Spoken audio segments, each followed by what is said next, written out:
शुरुआत तक ले जाइएगा, जहां समय और गति एब्सोल्यूट नहीं रिलेटिव हैं। एक सेब का गिरना एक आम सी बात, लेकिन इसी से आइजैक न्यूटन ने खोज की ग्रेविटी जैसी यूनिवर्सल फोर्स की। न्यूटन ने ह्यूमन दिए 3 फंडामेंटल लॉज ऑफ मोशन, जिनसे हम आज भी ऑब्जेक्ट्स की गति को समझते हैं। पहला नियम, कोई ऑब्जेक्ट रेस्ट में रहेगा या सीधी अलाइनमेंट कांस्टेंट स्पीड से तब तक मूव करता रहेगा जब तक उस पर कोई एक्सटर्नल फोर्स न लगे।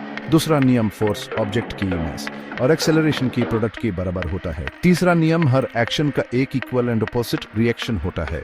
न्यूटन के ये 3 नियम फिजिक्स की फाउंडेशन है। न्यूटन ने हमें दिखाया कि कैसे सिंपल ऑब्जर्वेशन से हम यूनिवर्स के फंडामेंटल लॉज को समझ सकते हैं। पैशन का एक बेमिसाल एग्जाम्पल है। चैप्टर 5, चार्ल्स डार्विन जीवन के वृक्ष का वास्तुकार। इमेजिन कीजिए एक ऐसी दुनिया जहां हर तरफ अलग अलग प्रकार के जीवन का मेला लगा हो। चार्ल्स डार्विन ने ह्यूमन ऐसी ही दुनिया दिखाई जहां जीवन एक अनोखे सफर पर निकला है, जिसे हम एवोल्यूशन कहते हैं। डार्विन, एक नेचुरलिस्ट, ने अपनी प्रसिद्ध यात्रा HMS बीगल पर दुनिया भर के जीवन का अध्ययन किया। उन्होंने देखा कि कैसे अलग अलग प्रजातियों के बीच कुछ समानताएं होती हैं और कैसे वे अपने आसपास के वातावरण के अनुसार ढल जाते हैं। इन प्रेक्षणों ने उन्हें theory of evolution by natural selection प्रतिपादित करने के लिए प्रेरित किया। इस सिद्धांत के अनुसार प्रकृति उन जीवन का चयन करती है जो अपने वातावरण में जीवित रहने के लिए सबसे अनुकूल होते हैं। डार्विन की कहानी हमें यह सिखाती है कि हमें हमेशा नए विचारों के लिए तैयार रहना चाहिए और कभी भी सीखना बंद नहीं करना चाहिए।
I don't ever slow up, no I don't take shit. I got no love for the fakeness. If you wanna play tough and wanna hate this, I'll always show up. I don't ever slow up, no I don't take shit. I got no love for the fakeness. If you wanna play tough and wanna hate this, I'll always show up and make a statement. I don't ever slow up, no I don't take shit. I got no love for the fakeness. If you wanna play tough and wanna hate this, I'll always show up and make a statement. Everything I do so instinctive and so passionate. Every word I move so descriptive like an adjective. I got a vendetta against people who patented being negative when you should be getting after it. I got facts over tracks, this and that. Spitting slow, spitting fast, I could roast, I could gas.